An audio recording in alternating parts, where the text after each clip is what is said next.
قرآن مجید کے 22ویں پارے کے آغاز میں اللہ رب العالمین نے ازواج مطہرات کو مخاطب کیا.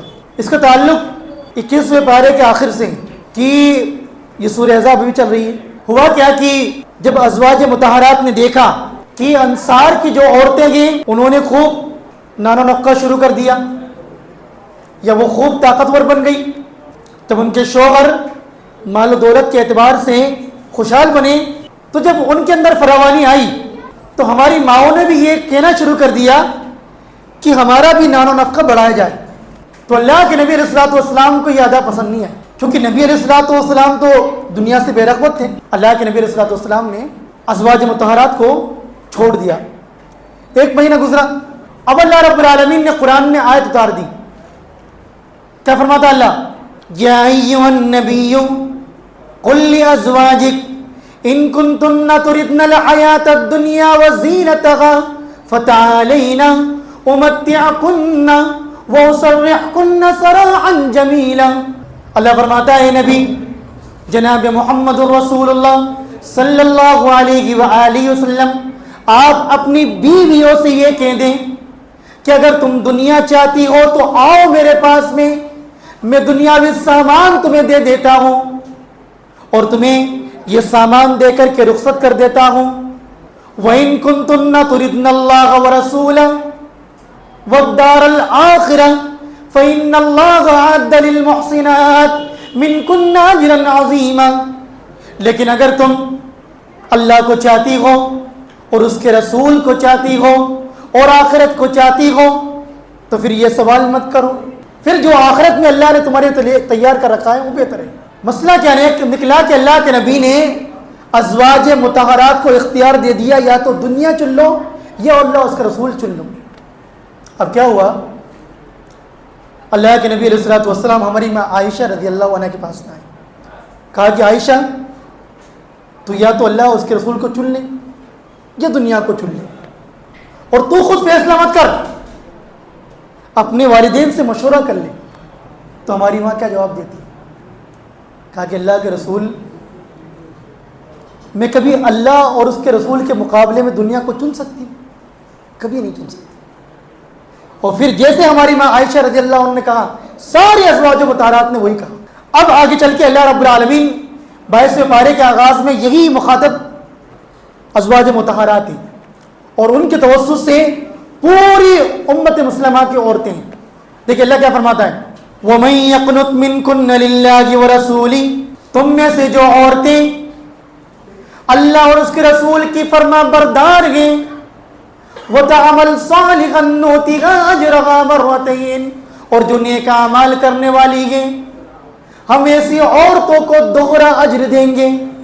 وَأَعْتَدْنَا لَهَا رِزْقًا كَرِيمًا، اور ہم نے ان کے لیے رزق کریم تیار کر رکھا ہے.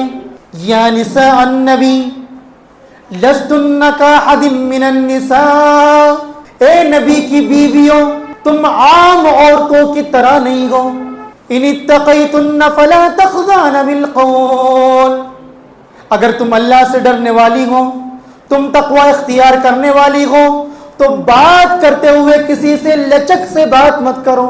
ہاں یا خطاب گرچہ ازواج مطہرات کو گئے، لیکن ساری عورتوں کو کہا جا رہا ہے کہ جب کسی غیر محرم سے بات کرنی ہو تو تمہاری آواز میں لچک نہیں ہونی چاہیے، آواز میں نرمی نہیں ہونی چاہیے، آواز میں تھوڑی سی، یعنی ایسا معاملہ نہ ہو کہ سامنے والا غلط سمجھ لے اور شیطان اس کے دل میں برا وسوسہ ڈال دے.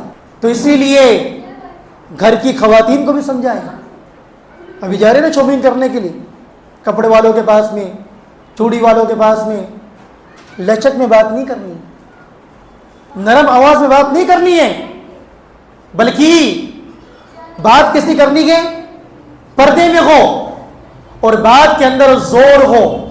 ہاں یعنی گالی گلوچ نہیں کرنا، بات تو وہی کرنی جو کرنی ہے، لیکن نرمی نہیں ہونی چاہیے آواز. اچھا اب یہاں آگے چل کے اللہ رب العالمین ایک بات فرماتا ہے. کیا فرماتا ہے؟ انما یرید اللہ لیذھب عنکم الرجس اہل البیت، اے نبی کی بیویوں اللہ چاہتا ہے کہ وہ تم سے گندگی کو دور کر دیں، وَيُطَهِّرَكُمْ تَطْهِيرًا، اور تمہیں پاک کر دیں. کیا کر دیں؟ پاک کر دیں.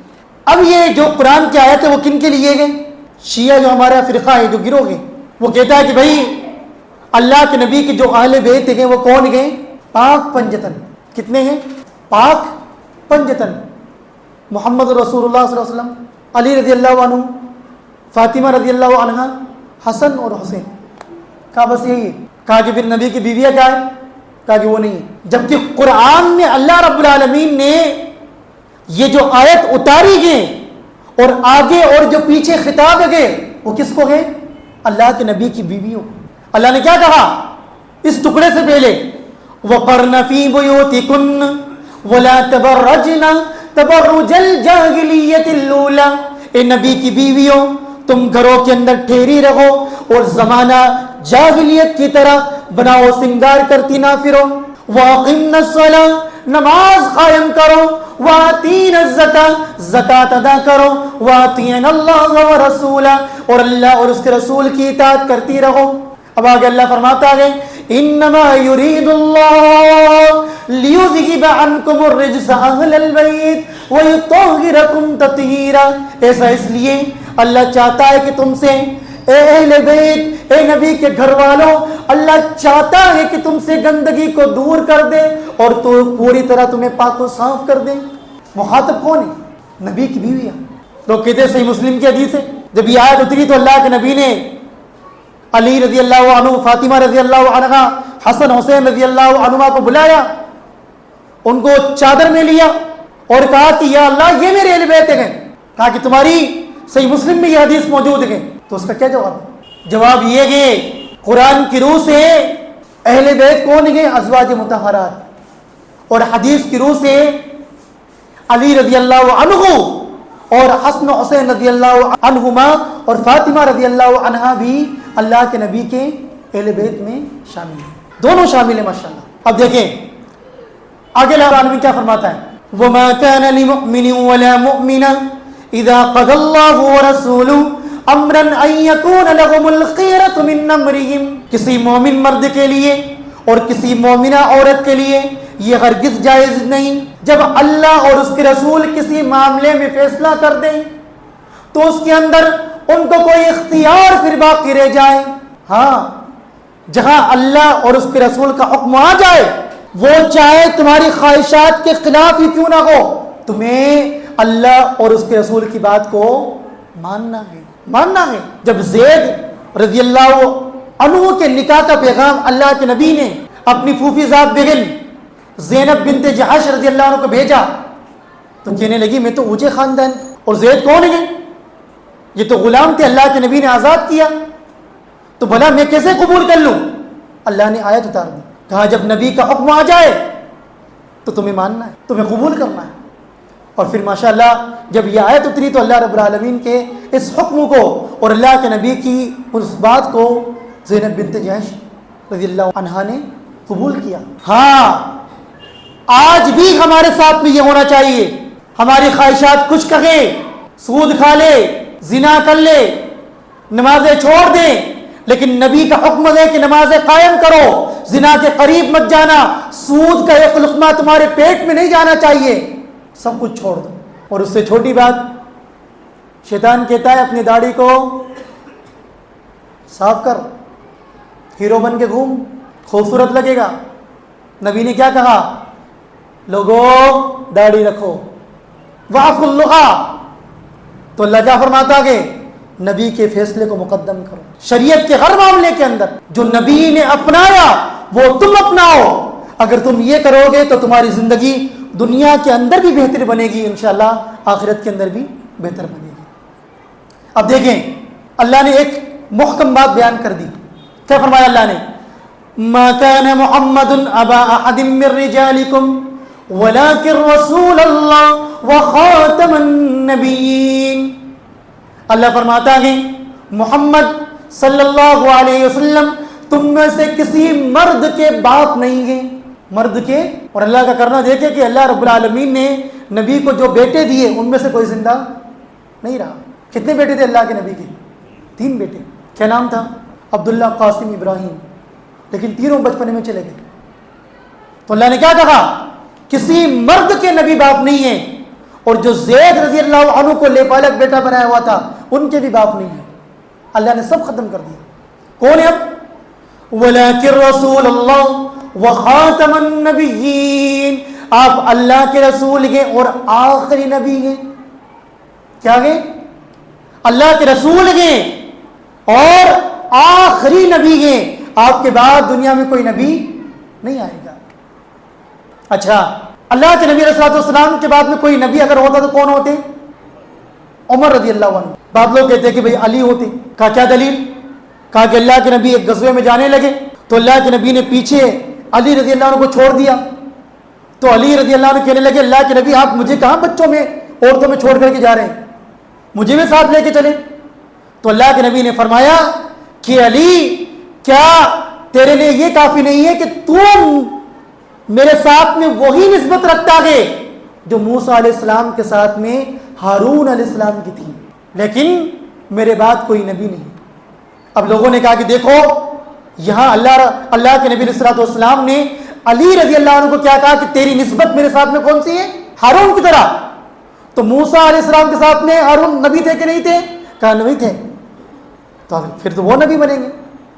کہا کہ نہیں بھائی، اللہ کے نبی علیہ السلام نے علی رضی اللہ عنہ کے لیے یہاں پر نبی کا لفظ یوز نہیں کیا، بلکہ دلاسا دیتے ہوئے ایک نسبت بیان فرمائی کہ تیرا تعلق وہ ہے میرے ساتھ میں. لیکن نبی نے آخری نبی کے تعلق سے یہ فرمایا کہ اگر اللہ رب العالمین اس دنیا کے اندر میرے بعد میں کسی کو نبی بناتا تو کون ہوتے؟ عمر رضی اللہ عنہ ہوتے. اب دیکھیں اللہ رب العالمین کیا فرماتا ہے. شیعوں کا ایک اور رد. شیعہ کے کہتے ہیں کہ اللہ کے نبی کی فقط ایک بیٹی تھی. کتنی بیٹی؟ صرف ایک بیٹی، فاطمہ رضی اللہ عنہ. اللہ نے کیسے رد کیا؟ یا ایھا النبی قل لازواجک وبناتک ونساء المؤمنین یدنین علیہن من جلابیبہن. اللہ فرماتا ہے اے نبی جناب محمد رسول اللہ صلی اللہ علیہ وسلم آپ اپنی بیویوں سے کہہ دیں، وبناتک اور اپنی بیٹیوں سے کہہ دیں. کیا کہا اللہ نے؟ بیٹیوں سے کہہ دیں، بیٹی نہیں کہا، بلکہ اللہ رب العالمین نے جمع کا صیغہ یوز کیا، جمع کا لفظ یوز کیا. وبناتک جو بنت کی جمع گئی. اے نبی آپ اپنی بیٹیوں سے کہہ دیں. ونساء المؤمنین اور مومنوں کی عورتوں سے کہہ دیں. یدنین علیہن من جلابیبہن کہ وہ اپنی چادروں کو اپنے چہرے پر لٹکا لیا کریں. ذالک ادنی ان یعرفن فلا یؤذین. ایسا اس لیے جب وہ ایسا کریں گے تو وہ پہچان لی جائیں گی اور انہیں تکلیف نہیں دی جائے گی. ہوتا کہ نہیں ہوتا؟ ایک عورت بے پردہ چل رہی ہو بازار پہ اور ایک عورت ڈھک کے چل رہی ہو تو لفنگے کس کو چھیڑیں گے؟ جو کھلے عام جا رہی ہے. کیوں؟ شیطان تو اس کی دعوت دے گا نا جو دکھتا ہے، جو دکھے گا نہیں. ظاہر سی بات ہے شیطان اس کے خلاف ورغلا نہیں پائے گا، کیونکہ جب کسی چیز کو آپ دیکھ نہیں پاؤ گے تو شیطان برا وسوسہ ڈالے گا کیسے؟ یہی وجہ ہے کہ اللہ رب العالمین نے پردے کا خواتین کو حکم دیا. اچھا اب دیکھیں ذرا آگے چل کے سورہ سبا شروع ہوتی ہے. سورہ سبا کے اندر اللہ رب العالمین نے سلیمان علیہ السلام کی موت کا ذکر کیا. اچھا نبی کے لیے قرآن میں جا بجا مقام ہم دیکھ رہے ہیں. موت کا لفظ آ رہا ہے کہ نہیں آ رہا؟ آ رہا ہے نا. کس کے لیے آ رہا ہے؟ آپ ہی نبی کہہ رہا ہے. اور کون کہہ رہا ہے؟ اللہ کہہ رہا ہے. اب ذرا اللہ پر فتویٰ لگاؤ. اللہ نے کیا فرمایا؟ فلما قضینا علیہ الموت ما دلهم على موته الا دابۃ الارض تاکل من ساته. اللہ فرماتا ہے جب اللہ رب العالمین نے سلیمان علیہ السلام کے لیے موت کا فیصلہ کر دیا، ما دلهم على موته تو ان کی موت کا علم کسی کو نہیں ہوا. کھڑے لاٹھی پکڑ کے، جنات کام کر رہے ہیں، جو حکم دیا کر رہے ہیں، اور موت کا فرشتہ آ گیا اور روح لے گیا، اور کھڑے اور جنات کو ڈرے کہا کہ بھی کچھ چھوڑ دیا کام تو چھوڑیں گے نہیں. اب ہوا کیا, ان کی جو لاٹھی تھی اس کو نیچے دیمک لگ گیا, دیمک, اور اس نے لاٹھی کو کھانا شروع کر دیا. تو جیسے ہی لاٹھی ٹوٹی تو کیا ہوا, اللہ نے کیا فرمایا, فلما خر تبینت الجن ان لو كانوا يعلمون الغیب ما لبثوا فی العذاب المہین. دیمک نے لاٹھی کو کھانا شروع کیا, لاٹھی ٹوٹی, جیسے ہی لاٹھی ٹوٹی فلما خر تو سلیمان علیہ السلام زمین پر گر پڑے. تبینت الجن تو جنوں کے لیے یہ بات واضح ہو گئی, اللہ کانوا یعلمون الغیب کہ اگر ہمیں غیب کا علم ہوتا تو ہم رسوا کن عذاب میں نہ ٹھہرتے.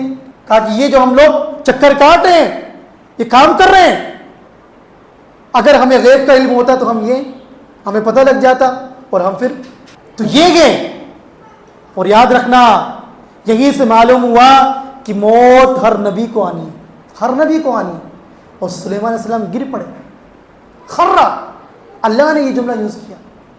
اب آپ بتائیں معلوم کیا ہوا, کوئی نبی مشکل کشا نہیں ہے, حاجت روا نہیں ہے, سب کو جانا گے, سب کی موت کا ایک وقت ہے گے. اس لیے اپنے عقیدے کو سنوارو. اب آؤ ذرا ایک بات سن لو, یہ جو لوڈیاں گھوم جاتی ہے نا, فلاں فلاں مقام پر کچھ ہو جاتا ہے, کوئی چمتکار دکھ جاتا ہے, کوئی کچھ ہو جاتا ہے, کیا ہوتا ہے؟ اللہ نے فرمایا قالوا سبحانك انت ولينا من دونهم بل كانوا يعبدون الجن. قیامت کا دن ہوگا, اللہ فرشتوں کو بلائے گا, پھر فرشتوں سے کہے گا کہ کیا یہ لوگ تمہاری عبادت کرتے تھے, جو کہ یہ ان کا دعویٰ ہے. فرشتے کیا جواب دیں گے؟ قالوا سبحانک, فرشتے کہیں گے اے اللہ تیری ذات پاک ہے, تو ہر عیب سے پاک ہے. انت ولینا من دونہم, تو ہی ان کے علاوہ ہمارا کارساز ہے. بل کانوا یعبدون الجن, یہ ہماری نہیں جنوں کی عبادت کرتے تھے. کس کی؟ جنوں. یہ تمہارے عقیدے کو بھٹکانے کے لیے جن گھماتا ہے, جن یہ کام کرتا ہے. ابھی اتفاق سے عیدگاہ کے تعلق سے ہم دلی گئے تھے, تو ایک وکیل کے سامنے ہم لوگ بیٹھ کے اسی کچھ کیس کی بات چیت چل رہی تھی. تو وہ وکیل تھا بریلوی, اور وہ بات کرتے کرتے کہنے لگا, انہوں نے باتیں چھیڑی اپنی. ایک صاحب تھے, وہ جو بیمار پڑ گئے تھے, تو ان کا ذکر آیا, کہنے لگے وہ تو بہت پوچھی ہوئی ہستی, ان کے تو میں نے سر پہ جو ہے نشان دیکھا, جب پوچھا تو پتہ لگا کہ بھئی جہاز کو نکالنے گئے تھے, جہاز کو نکالنے گئے تھے. اور کئی مرتبہ لوگوں نے ان کو حج کے میدان میں دیکھا, عرفہ کے میدان میں دیکھا. اچھا ایک بات یاد رکھنا, میں ایک بات آپ کو سمجھاؤں یہاں پر. امام ابن تیمیہ رحم اللہ کے لوگ ان کے پاس میں آ کے کہتے ہیں کہ ہم نے آپ کو حج کے میدان میں دیکھا, عرفہ کے میدان میں دیکھا, فلاں مقام پر آپ کو دیکھا. ہمیں تو یہی تھا. کہا آپ یہاں تھے تو وہ کون تھا؟ وہ کہتے ہیں کہ وہ جن تھا. وہ کون تھا؟ وہ جن تھا, وہ شیطان تھا. شیطان شکلوں میں آتا ہے, بدل بدل کے آتا ہے تمہارے عقیدے کو خراب کرنے کے لیے. تمہیں لگتا ہے کہ بابا آیا. کون آیا؟ اسی لیے علماء نے کہا جنگل میں تم چلے جاؤ, کبھی کوئی بزرگ ہستی میں وہ پہچاننے والا تم کو مل جائے, دھوکے میں مت آنا. وہ جن ہوتا ہے. کون ہوتا ہے؟ جن ہوتا ہے. وہ شیطان ہوتا ہے, تمہارے عقیدے کو بگاڑنے کے لیے آتا ہے. تم اپنے عقیدے کو سنوار کے رکھنا. اسی لیے پتہ ہے امام شافعی رحمہ اللہ کیا کہتے تھے, اگر کوئی انسان, کوئی کتنا بڑا بابا کیوں نہ ہو, پیر کیوں نہ ہو, تمہیں ہوا میں اڑ کے دکھائے, پانی میں چل کے دکھائے, اس کے پر اعتبار مت کرنا جب تک اس کے عقیدے کو قرآن و حدیث پر نہ تول لو. سمجھ رہے بات کو؟ تو بہرحال باتیں بہت ساری ہیں, لیکن ہمارے پاس وقت کی کمی ہے. کل بھی رات کو جاگنا انشاءاللہ, تو کل اور باتیں کریں گے انشاءاللہ. دعا کریں کہ اللہ رب العالمین ہمیں صحیح معنوں کے اندر قرآن و حدیث کا صحیح فہم عطا فرمائے. اللہ تعالی ہمیں زندہ رکھے, اسلام پر زندہ رکھے, خاتمہ فرمائے, ایمان پر فرمائے. آمین. تقبل یا رب العالمین. وآخر دعوانا ان الحمد للہ رب العالمین.